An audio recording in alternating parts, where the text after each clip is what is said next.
Getting ready for the second run. I just have to walk you through what we just witnessed here at the men's start. Giving a nice little cleanup of the handles. Are your boots clean? No dirt on your boots, right? That's a big thing within sliding is when you walk on the ice with normal shoes, your shoes will pick up dirt and rocks and gravel, and then when the sleds get put down, they can like rub right over that dirt and leave huge marks in your steels and make your steels really slow. So when they put the sleds down on the ice, they want to try and avoid all of this crap right here. Like all of this stuff can really jack up your steels, and you spend hours and hours sliding sanding them. So when they put their sleds on, they try and walk on that and then place it on this nice beautiful ice. Actually, let me help them right here because that's in the ice. So all of these things you just want to be careful of because really they spend so much time. So anyways, when we came up here, the ice guy, he was spraying this like aerosol. And I was like, what are you spraying? And he holds it up and he goes, ice power. And it literally said ice power on the thing. And it was essentially a bottle of aerosol Icy Hot where he just, we're seeing if I think he took it down the track with him.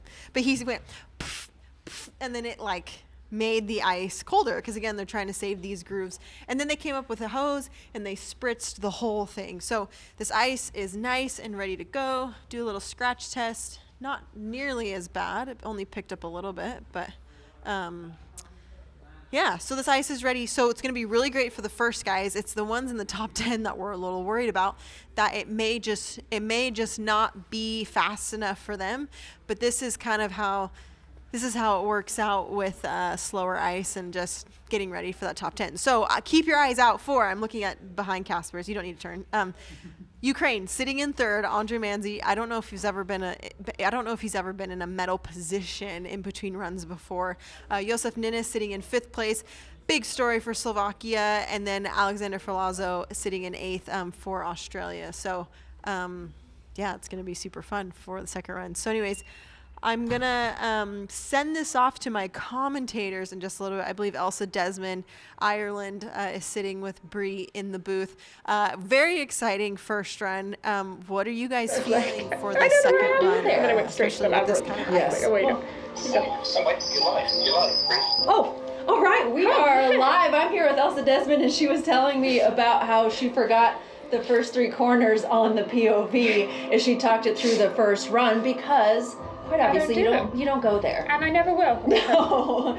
Maybe someday they'll equal it out, but I imagine it would come from, actually Emily and Sweeney and I were talking about this, like how do you get the men and women to an equal start? And it seems logical that would start from like when athletes are young, starting them equal. It's going to be harder to change from the top and at the top rather than being, kind of like women's doubles started from the bottom up. Well, and now we're here. Interestingly, talking about people starting at the same heights, all season we've been seeing the women's doubles going from the same start heights as the men's doubles. Yes. But it looks like for Oberhof, they're going to be putting the women's doubles down one start height. I think there's some discussion around that. I've heard, different points of view, and, it's hard when you are pushing for equality and there's also safety concerns and everything is new. Something Emily and Sweeney and I were discussing was that it's not often that you're broadcasting the learning phase of athletes, and so there is going to be a learning curve, and it's oftentimes not pretty, but that's also what's happening in training.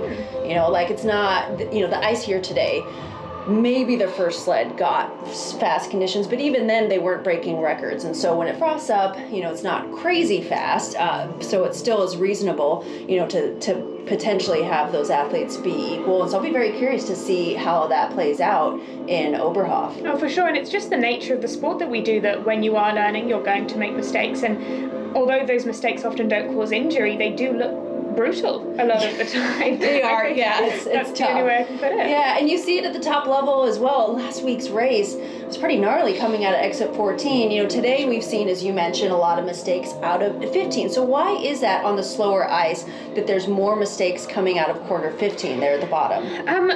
I think part of it is the ice does feel different. People maybe are thinking, okay, I don't need to drive quite so hard because the ice is grippier, it is softer.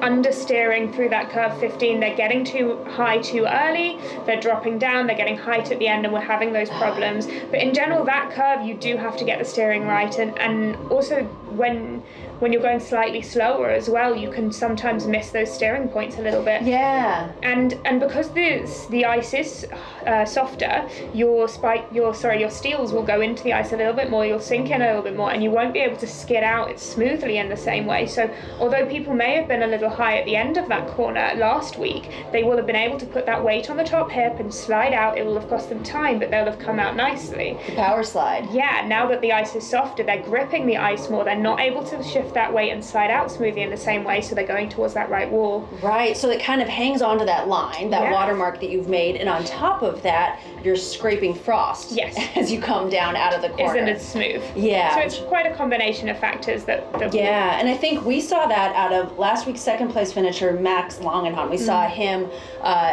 have trouble out of 15 today, and he's way out of the mix now for European Championships. But we were just discussing how exciting it is to have Australia's Alex Ferlazzo currently in 8th place. Obviously, he isn't fighting for the European Championships. Yeah. He's only fighting for the World Cup here.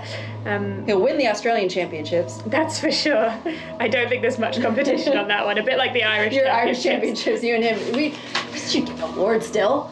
I think it's minimum of 3. We have 1 youth athlete, so we need 1 more woman, and then we'll be able to get there. Now we have a race. But notably, everyone was very excited that Josef Ninnis finished in 8th place and Andre Manzi in 9th place last week. But they are currently, Andre Manzi is in bronze medal position. Now, as we talked about, the ice conditions, Yes. they're going to be, it's going to make a big difference here in the second heat. But this has been kind of a spectacular shakeup for the race today. I mean, we've got Felix Locke sitting in 9th place. It could be a really interesting second run. I really hope Andre Manzi is able to hold on to that. It would be fantastic for him. Again, he's an incredibly experienced athlete, does have a huge number of runs here, so it's not a surprise to see him making and taking full advantage of those ice conditions that he's got. But these athletes that are higher ranked right now will be getting slower ice for sure, Right. as we go into this second run. So things really could be, we could see a complete change up in the rankings. Right. Athletes like Felix Locke, who will be getting slightly better ice, we could see staying in the leaders box for quite some time. True, and Germans have been known to spend quite a bit of time leapfrogging, especially as he goes back and assesses the run and assesses what went wrong. But it was pretty darn exciting to see, from Nations Cup and who got that early ice, and with a lot of these nations that do consider Sigulda their home track. Yes, and we might be seeing people making changes to their sled as well after this first run in order to get some speed out of it in the second run. There are quite a mix of nations, as you said, that do consider this their home track. Obviously the Latvians, but also Ukraine, the Slovakians. Quite a selection of nations with a lot amount of experience here. Alex Ferlazzo, although it's not his home track, he was in a partnership with the Latvians as a junior, so again has a huge number of runs on this track. So all of that will be playing into these second runs. Yeah, that makes sense. And then we had been talking quite a bit how it's been a tough weekend for Austria, and then we have Nico Glurscher sitting in first place, and it's not like he had an early start order. No, he was 20th. Yeah. So that should be very interesting. And Christers Apriots, of course, who won last week, is chasing down a second win on home ice, which we have not seen yet here today. We did not see that in doubles like we did last week with the Latvian women. No, it was the Latvian women and the Italian women today. Yes.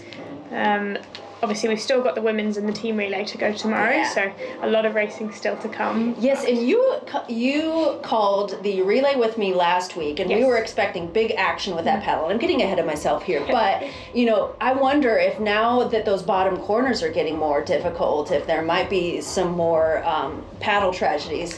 I don't expect so. I think that exit of Kreisel stays the same, really. I think we will still see as much consistency as we saw last week. However, in terms of the actual runs, we might see some changes this week. Obviously, we'll hope that no one DNFs, unfortunately, like Austria did last year, particularly with this being the European Championships. I think we will have more relay teams this week. I think Slovakia have brought their women up, so they will have a relay team this week.